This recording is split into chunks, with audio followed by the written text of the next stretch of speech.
Obiora got married to Bukola in a private traditional marriage ceremony which was held in Bukola's father's compound.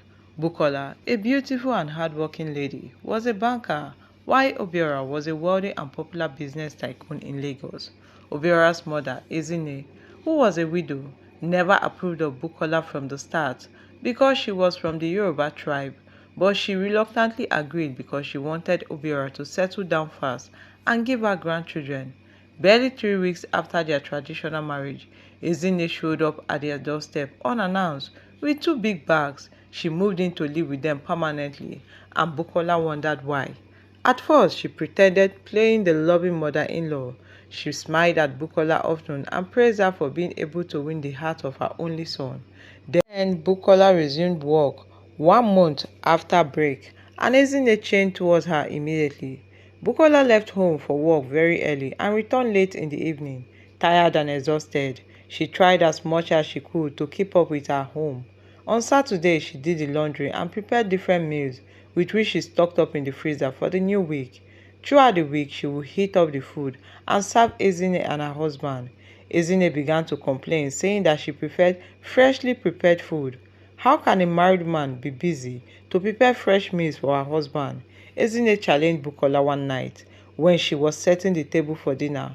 With the food she had just heated, "Mama, but you know the nature of my job will not allow me to prepare food every day. Besides, my husband is not complaining," Bukola replied her calmly.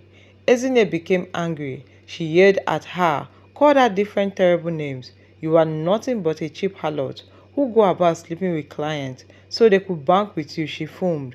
Bukola was surprised at her outburst and she was hurt. She quietly walked into their room and didn't come out nor have dinner again that night. When Obiora came out to eat, he met his mother at the dining table crying. When he asked her what was wrong and why she was crying, she said Bukola had insulted her simply because she told her to create more time for her husband. "You know, Bukola is always so busy with work. She barely have time for you."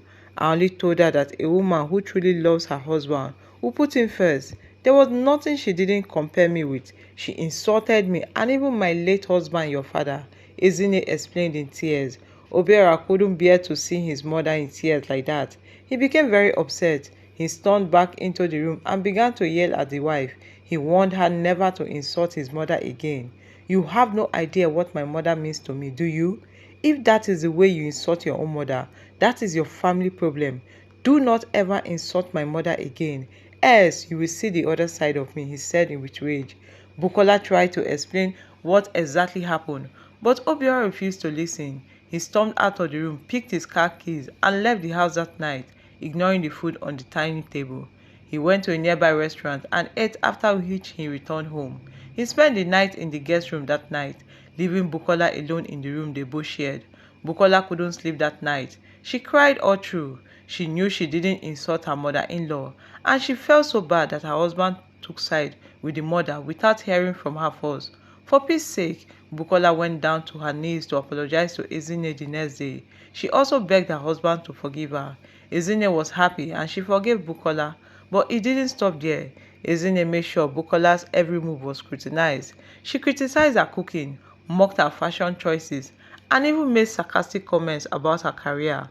Slowly, Ezine twisted Obiora's perspective of his wife, Bukola, who always prided herself on being able to handle anything life threw her way. Soon found herself, she started questioning everything. She didn't understand why Obiora didn't stand up to her and why he was so easily swayed by his mother's opinion. One Saturday morning, after a particular nasty confrontation, where Ezine accused Bukola of not being a submissive and humble wife, the tension became unbearable. Bukola was tired of the constant sabotage. She confronted Obiora for the first time. "Why are you letting your mother treat me like this? I thought we were partners. I thought you were supposed to protect me. You take sides with your mother without even hearing from me. This is so unfair," she said, her voice trembling with frustration. Obiora simply told her to learn how to respect his mother and do her bidding, and everything will be alright. "Do whatever my mother tells you to do, and peace will reign," he told her and walked away without any form of remorse. Bukola did her best after all, but her effort yielded no result. Ezine was simply relentless. She knew exactly how to handle her son and get him to do her bidding. She simply didn't like Bukola. A few weeks later, a day after their first wedding anniversary, Ezine planted the final seed that led to the unraveling of the marriage. She called Obiora to her room for a brief discussion. It's been 1 year since you got married to your wife, and she's yet to conceive. I am sure it's because she works so much and hardly finds time to rest. Ask her to resign from her job and become a full-time wife. That will help her rest and conceive. I want grandchildren, she said, almost in tears. Obiora consoled his mother and thanked her for her observation and advice. I will do as you said, Mama, he assured her. He waited patiently for Bukola to return. When his wife returned that evening and they had dinner and retired to their room, Obiora asked her to resign from her work. You know you really don't need to work. I am worthy enough to take care of you. Resign and become a full-time housewife. I will place you on a monthly income if that is what you want. Obiora told Bukola, who vehemently refused to resign from her banking job. I am sorry, my love, but I can't resign from my job. I love and enjoy what I do. I have built my career to point of no return. Bukola replied him softly. Obiora tried to convince her that it was for their own good. He attributed their inability to conceive within the first year to the stressful nature of her job. Bukola gently insisted she would not resign from her job. Obiora became angry immediately. Since you have decided to disrespect me in this manner, you have to choose between me and the job, Obiora said and walked out of the room in anger. He stopped eating her food from that day and his mother began to prepare his meal. Bukola ignored them, hoping that Obiora would come around. But he didn't. Things got worse instead. He stopped making love to her completely. He moved his things to the guest room permanently, and this really broke Bukola's heart. One evening, after about 2 weeks that Obiora asked her to resign, Bukola drove in from work and met her luggage outside the house with a written note on one of the bags. It read, I cannot be married to a woman who is not submissive and does not respect me as her husband and even my mother. Bukola tried to open the door, but it was locked. She rang the bell severally, but there was no response. She called her husband's line repeatedly, and she could hear the phone ringing inside the house. Obiora ignored her calls. She tearfully packed her bags into her car. When she was done, she drove out of the compound and never looked back. That was how her marriage to Obiora came to a sudden end. Bukola's family tried to intervene in the matter, but Ezine, who did all the talking during the meeting, while Obiora simply watched on, said her son was no longer interested in marrying their daughter. After the end of his first marriage, Obiora tried to move on. He knew he still loved Bukola, but he couldn't bring himself to disobeying his mother. Ezine, however, wasted no time in asking him to look for another woman. Please be careful this time. Make sure she's good and respected woman. She encouraged him. Exactly 6 months after his marriage to Bukola ended, Obiora met and fell in love with Ngozi, who worked with an insurance company. They became friends and ended up in a romantic relationship. Obiora loved her so much, but he was worried about the nature of her job. He didn't want to have any issues with his mother. He decided to make her an offer. 6 months into their relationship, Obiora proposed to her. After she agreed to marry him, he made a request. I want you to resign from your job. I want to pay you double for your monthly salary. Just be a stay-at-home wife and take care of the house, please. Ngozi didn't like the idea, but the thought of being paid monthly 300,000 naira instead of the 150,000 naira was tempting. She agreed and Obiora immediately transferred 900,000 naira for 3 months into her account. They got married. Ezine, who had gone back to her house after Bukola left, returned to Obiora's house 2 months after his wedding. She saw how Obiora showered Ngozi with so much love and affection. She became uncomfortable. This one will make my son forget me completely. I have to do something, she muttered to herself. Ngozi was a perfect daughter-in-law any mother-in-law could have wished for. She respected Ezine so much, prepared delicious meals for her and her husband, and kept the house very clean. Yet, Ezine was not satisfied. She saw Ngozi as a threat and decided she couldn't be married to her son. She began to complain about Ngozi to her son, starting with small seemingly innocent comments. She should talk to Obiora about how Ngozi doesn't seem to understand the true meaning of respect, or how Ngozi doesn't know how to properly manage a home. Each time she made one of these comments, she waited for them to sink into Obiora's subconscious, knowing fully well that he will start to see her concerns as valid. But Ezine's regain was more deceitful than that. She began to create situations where Ngozi will appear to be disrespectful without realizing it. During family dinners, Ezine would subtly compare her to Bukola, saying things like Bukola was always so outspoken, but at least she knew how to handle a situation with grace. Ngozi was eager to fit in. She tried harder and harder to please Obiора's mother, but each effort was met with further criticism. The final straw came when Ezine suggested that Ngozi was secretly trying to get a piece of Obiора's wealth, implying that she was only after his money. Obiora, consumed by his mother's words, became suspicious of Ngozi's every movement. He started to question her intentions, and the cracks in their marriage began to show. Apart from the monthly 300,000 naira Obiora used to give Ngozi, any amount of money she asked for, without asking what she needed the money for. But after his mother's unfounded statement, he began to ask her to list all the things she wanted to do with money before he gave it to her. Sometimes he would strike out some things from the list, saying they were irrelevant. This continued for a while until he stopped paying her the 300,000 naira. When she asked him why he stopped, he called her barren, saying he was tired of wasting so much resources on a barren woman. My mother visited a spiritualist who told her that you are a barren woman and that you can never have children, he told her. Ezine had lied to him that she visited a spiritualist. Ngozi, devastated and confused, tried to fight for their marriage. Obiora, what is happening? Why are you listening to your mother over me? I am not barren. We have just been married for just 1 year. We would definitely have children, she said helplessly. But it was too late. The damage had been done. Ezine had planted enough seeds into Obiora's heart, and he eventually asked Ngozi for a divorce. His excuse was that his mother was right about Ngozi. He agreed that Ngozi was only after his money and nothing else. That was how his marriage to Ngozi came to an end. Ngozi packed her things quietly that night, with her tears streaming unchecked. She had poured her heart into her marriage, endured Ezine's endless criticism, and fought to make sure Obiora sees the truth. But she had failed. Obiora was obviously a mommy's boy, who had no say over his own affair. Ezine watched as Ngozi left their Lekki apartment with an air of triumph. Months passed and Obiora buried himself in his business. He decided to stay away from women for a while. His mother remained in his house, preparing his meal and taking care of him. Ezine was in an open grocery market one morning, buying vegetables when she first encountered a beautiful lady named Chinyere. Her polite behavior, warm smile and calm tone immediately attracted Ezine. Ezine eyed the young woman closely. She looked innocent, and there was something about her that radiated humility and respect, the very qualities Ezine had always claimed to value in a daughter-in-law. "What is your name, my dear?" Ezine asked, her tone unusually warm.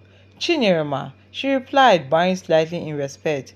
Ezine smiled, paid for the vegetables and left the market. Over the next few weeks, she visited the market more often than necessary, always returning to see Chinyere's store. The lady's polite attitude remained consistent, and Ezine was convinced that she had finally found the perfect wife for her son. "I see you are a hardworking, humble, and well-mannered lady," Ezine said one day, after purchasing another batch of goods. "Have you ever considered getting married? My son Obiora is looking for a wife, and I would like you to marry him," she added. True to her word, Ezine wasted no time introducing Chinyere to Obiora. "I've met someone special," she announced to Obiora one evening in the sitting room. "She's everything I've been praying for in a wife for you. Modest and respectful. She's not like Bukola or Ngozi. She's humble and will respect you and this family. Just meet her once." Reluctantly, Obiora agreed. The following weekend, Ezine arranged a long date for them at a small restaurant at Yaba. Chinyere's soft-spoken nature immediately won over Obiora. "She seemed nice," Obiora admitted to his mother after the meeting. It wasn't long before Obiora and Chinyere began dating. 3 months later, Obiora proposed to her and Ezine was happy. "I can easily control Chinyere and get her to dance to my music," she mumbled to herself. But what Ezine did not know was that Chinyere was far from obedient woman she appeared to be. Their wedding was a modest but elegant affair. Ezine couldn't have been prouder as she introduced Chinyere to her friends and relatives, boasting about her son's new wife. "She's everything I have always wanted for Obiora," she said, smiling widely. Chinyere played the part perfectly. She was the picture of humility, greeting elders with a deep bow, speaking softly and staying by Obiора's side like a thoughtful wife. Obiora was charmed by her conduct and felt he had finally made the right choice. For the first few weeks after the wedding, everything seemed perfect. Chinyere cooked Ezine's favorite meal, cleaned throughout, and even asked for advice on how to run the household. Ezine felt validated. "I told you she's different," she told Obiora repeatedly. Things began to change. One morning, Ezine woke up early. As was her custom, she usually would meet Chinyere in the kitchen preparing breakfast for the family. But to her surprise, on this particular day, the kitchen was empty, no signs of Chinyere. She thought her daughter-in-law was unwell, so she went to check on her, only to find Chinyere still in bed, scrolling through her phone. "Chinyere, are you feeling okay?" Ezine asked, trying to mask her irritation. Chinyere looked up lazily. "Oh, Mama, I didn't hear the alarm. Please, can you start breakfast? I will join shortly." Ezine was taken aback but obliged. After all, everyone had off days. But the pattern continued, day after day. Chinyere had always forgot to wake up on time, leaving Ezine to handle the house chores. Ezine began grumbling to herself. But each time she confronted Chinyere, she had an excuse and a sweet apologetic smile. "Mama, you know I have been feeling weak lately," Chinyere would say, sounding innocent. "Thank you for helping me out. I don't know what I could have done without you." Ezine began to feel uneasy. This wasn't the girl she had met at the grocery store. She wanted to complain to her son. Then she remembered she was the one who introduced Chinyere to her son. So she kept quiet. As days went by, Chinyere's true color began to show more boldly. She stopped cooking entirely, claiming that she was too tired or busy. Ezine, unwilling to let her son starve, reluctantly took over the kitchen duties.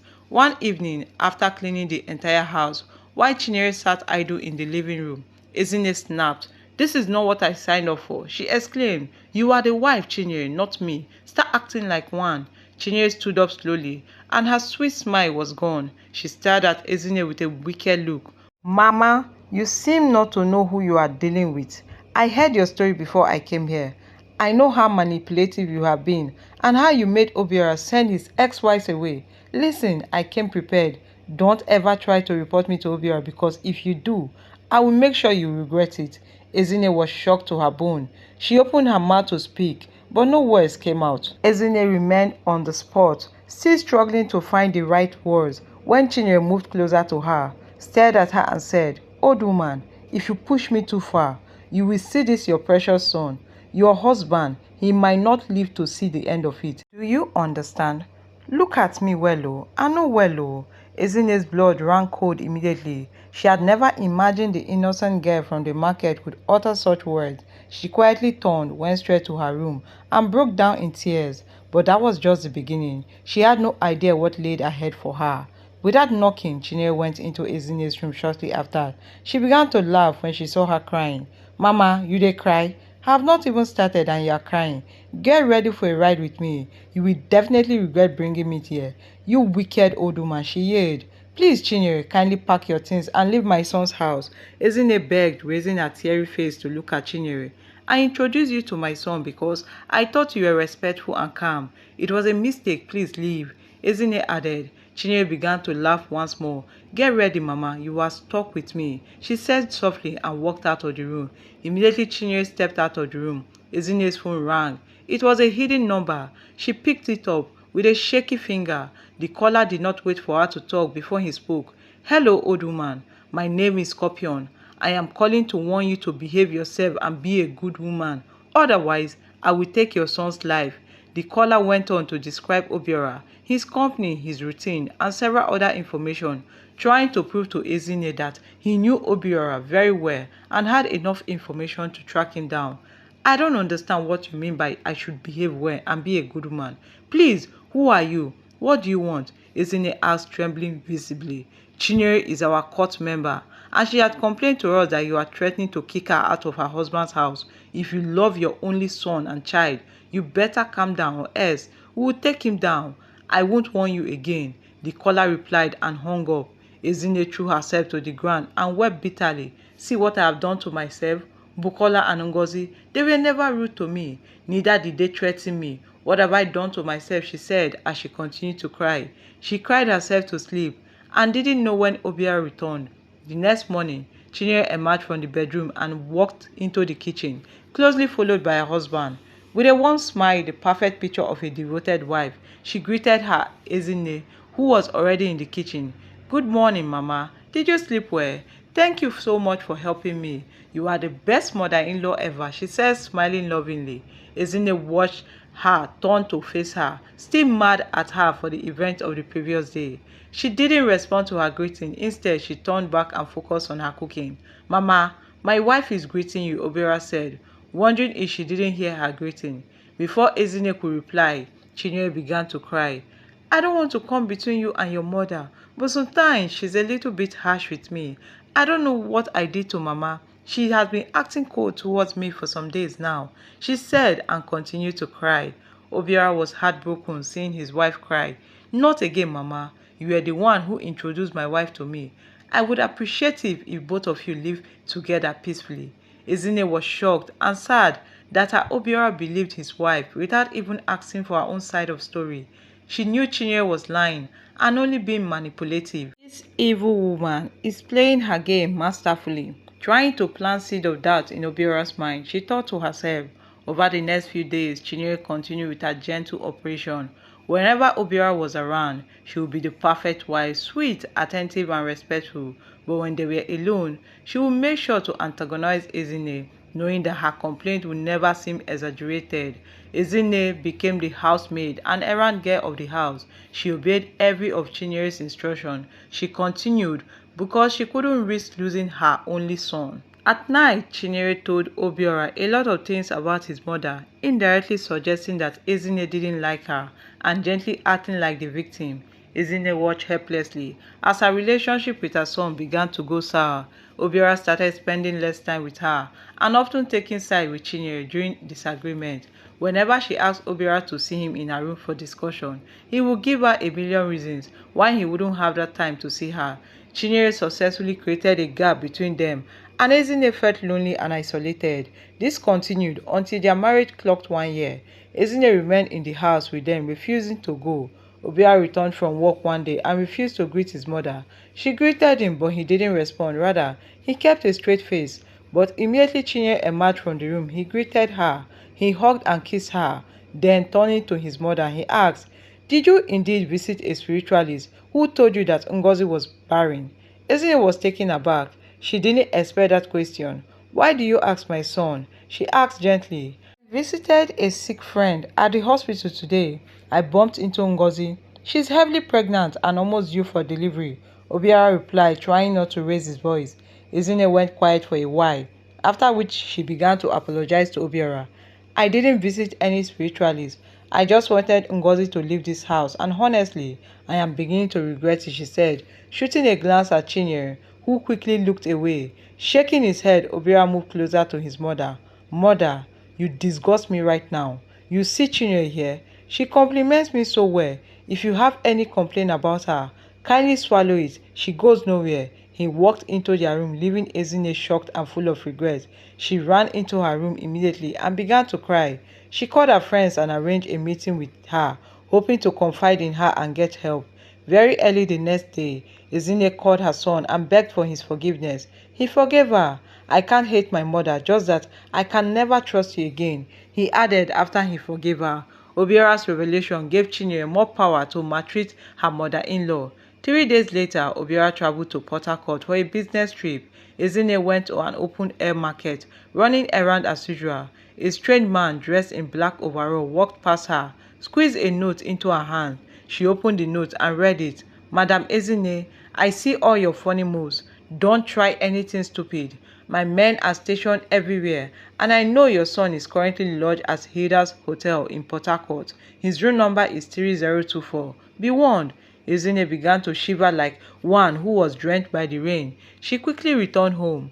The house was unusually quiet. When she entered, with the faint sound of music coming from the dining area, she dropped her bags and walked towards the sound. When she got to the dining section, what she saw almost threw her off balance. Chinyere was seated at the dining table with a cigarette in one hand and a glass of whiskey in the other. She glanced lazily at Ezinne, unbothered by her presence. "Ah, Mama, you are back early, oh." Ezinne's shock quickly turned to anger. What is this madness, Chinyere? Smoking? Drinking? In my son's house? Chinyere stood up and faced Ezine, resting her hand on her shoulder. Calm down, old woman. Don't act like you have never seen someone enjoy themselves. You call this enjoyment? Ezine's voice rose as she trembled with anger. Is this the kind of wife you are? What would Obiora say if he saw you like this? Chinyere's smile disappeared, replaced by a cold, stern look. It is obvious you still don't know who you are dealing with. Ezine took a step back, with fear gripping into her heart. What do you mean? Mama, I am Lady Cobra, a notorious cultist back in my school days. People feared me. I have connections everywhere, Mama. My eyes are always watching you. One wrong move from you, and you wish you had kept your mouth shut. Ezine at this point remembered the phone call from one scorpion and the strange man that squeezed a note into her hand. It all began to make sense to her. Chinyere must truly be a cultist, she thought, but how did she end up selling groceries and looking also innocent, she wondered. Chinyere, are you truly a cultist? Ezine asked, looking terrified. Am I? Do you really want to find out? Just try me and you will see what happens to those who cross me. Chinyere replied her with so much confidence. She returned to the dining table and continued smoking, while Ezine stood glued at the spot, shocked to her bone marrow. Chinyere picked up her glass, raised it up mockingly and said, to a peaceful household, now be a good mama and clean up the kitchen. I am expecting guests later. Ezine quietly obeyed as she entered the kitchen and began to prepare food. She couldn't risk losing her son by being disobedient. Obiora is my only son. I'd rather remain quiet than losing him, she muttered to herself. After that day, Ezine's life became more unbearable. Chinyere could no longer be gentle in her respect. She openly flaunted her vices, knowing that Ezine wouldn't dare challenge her. Do you think Obiora would believe you if you told him anything? Chinyere taunted one evening while Ezine scrubbed the kitchen floor. No, he wouldn't. You even lied to him before, haven't you? Why would he listen to you now? Chinyere's words cut deep, reminding Ezine of her past mistake. She truly did lie to her son and said many terrible and untrue things about his ex-wives. Once again, she regretted her actions and wished she could turn back the hands of time. On a Friday evening, Obiora was still away on his business trip. Ezine had finished tidying up the living room when she heard a loud sound of music coming from outside. Peeped through the window and froze. A group of scantily dressed women and a few men were making their way towards the house, laughing loudly, smoking and carrying bottles of alcohol. One of them was playing music so loud from a speaker that Ezine had to cover her ears with her hands. What is this nonsense, she muttered, heading towards the front door. She flung it open with all her might, but before she could step out, Chinyere entered, followed by her entourage. The smell of cigarette smoke and perfume filled the air. Ah, Mama, meet my beautiful people. They'll be staying for a while. We are just here to have a little fun, that's all, Chinyere said with a fake smile. Ezine's eyes ran through the group. In this house? Are you out of your mind, Chinyere? How can you bring this kind of people to this house? This is not a nightclub, she said, trying not to sound too harsh. Relax, Mama, Chinyere said with a grin. It's not like we are bothering anyone. Obiora isn't here, and I'm very sure that we are not bothering you, are we? Ezine couldn't respond. The group brushed past her, setting themselves into the living room. One of the ladies lit up a cigarette, while another plugged her phone into the speaker system, blasting more deafening music. Ezine's head pounded from the noise. She stormed into the living room. This is my son's house, not some nightclub. Turn that music off right now and leave immediately. But the group ignored her. Chinyere laughed, picking up a bottle of whiskey. Mama, you are embarrassing yourself. Why don't you go to your room and rest? This isn't your kind of crowd, and I don't want to stress you today. How dare you, Chinyere? You are such a disrespectful girl. Mama Ezine shouted. This behavior is unacceptable. I will not take it. Chinyere's smile vanished, and she took a step closer to Ezine. Mama, don't push your luck. My friends don't take kindly to being disrespected. If you value your peace and your son, you will back off. The group began to laugh, ignoring Ezine completely. One of them began dancing provocatively in the middle of the room, while another poured herself a drink, spilling some on the carpet. With her heart pounding, Ezine turned and left for her room, slamming the door behind. Inside her room, she paced back and forth, with her mind racing. She thought about calling Obiora, but dismissed the idea immediately. Chineye had made it clear that she would stop at nothing to maintain control, and Ezinne feared the consequences of defying her. Tears streamed down her face as she prayed silently. God, please forgive me. I don't know how I managed to get myself and my son into this mess. Please come to our aid. The noise from the living room continued for a long time. After several hours, the noise finally subsided and finally stopped. Ezinne stepped out of her room and met a messy living room with empty bottles, cigarette butts, and food wrappers littered everywhere. The group were gone. She grabbed a broom and began cleaning, determined to find a way to end the nightmare. Obia returned 3 days later, and they all moved on with their life. About 2 months to their second wedding anniversary, Chineye became sick and nauseous. It was mild initially, and so she refused to go to the hospital when Obiora suggested. However, it became worse after 2 days, and Obiora couldn't bear to see his wife looking pale. He took her to the hospital where some tests were carried out on her. They waited patiently for the doctor. After 30 minutes, the samples were collected. The doctors came out from his office, full of smile. "Congratulations to you both. Your wife is 3 weeks pregnant," she announced as she handed the test result to Obiora. Obiora was so happy, and so was Chineye.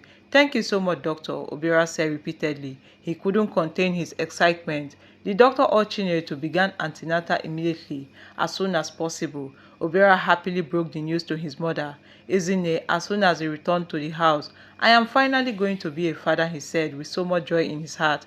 Ezinne was happy about the pregnancy news. It has always been her desire, but she wasn't happy that her first grandchild was coming through Chineye, whom she considered her worst enemy at that moment. After she became pregnant, Chineye suddenly changed. She resumed her wifely duties, taking care of the house and preparing the meals, to the dismay of Ezinne. Even when Ezinne willingly wanted to clean the house, Chineye didn't allow her. She also began to respect Ezinne like she used to, making sure her meals were ready at the right time. Ezinne was confused. She couldn't help but wonder what changed. She didn't ask her though. 6 months into her pregnancy, Chineye announced at the dinner that she had something to tell her husband and mother-in-law. She cleared her throat and began to speak. "Obiora, my love, I haven't been a good daughter-in-law to Mama. I've been pretending all this while." She went on and narrated how badly she had treated Ezinne. Obiora's countenance changed, but Chineye ignored him and continued. "Some years ago at the university days in Enugu, I belonged to a dangerous cult group. Although I was forced to join against my wish, I became one of the most feared ladies on campus. I did so many terrible things. But after I left school, I became a changed person. I stopped attending their alumni meetings. They threatened to deal with me, but I stood my ground. After several unsuccessful attempts on my life, they decided to let me be. I relocated to Lagos to start up afresh because they used their connections to prevent me from getting a good job in the East. I got a little financial help from my family and started selling vegetables at the open market, where Mama eventually met me. After she left that day, she asked me to marry her son. One of my very good customer turned friend walked up to my store. While I was attending to her, she asked me who the lady that just left my store was. Being a very close customer, I opened up to her that the woman wanted me to marry her son. She was the one that told me that you had been married twice and that your mother made you send your ex-wives away, leading to the end of your marriage. She said she was your first wife's friend. If you must have a successful marriage with Obiora, don't go there and start being a good wife. You must be rugged and disrespectful, else you'll be kicked out the same way his ex-wives were kicked out. She warned me. I didn't believe all she said until I met you, Obiora, and you match her description perfectly. That was why I began to put up all this drama. So the smoking scene and the noisy party were all staged. I paid those people to come here. A friend organized them for me. I used to be a bad girl, but I changed. I only wanted Mama to get angry and leave so that I could enjoy my marriage, but she simply refused to go. I am telling you all this because I do not wish to continue.